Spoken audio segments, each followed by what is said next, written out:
Assalamu Walaikum. Hello friends, how are you?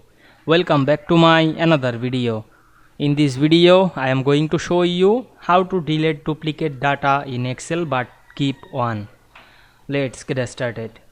At first, you have to open your Excel workbook. Now we want to remove the duplicate data but keep one. Now I am selected column. Click and drag on our mouse. Then go to the data menu. Select the remove duplicate option.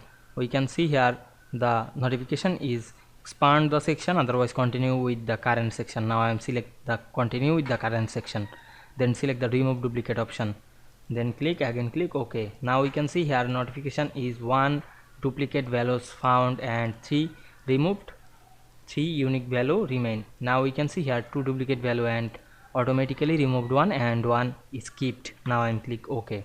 Now we can see we delete duplicate data in Excel but keep one easily. I hope you enjoyed my video. Please like, comment, share and subscribe my channel. Thanks for watching.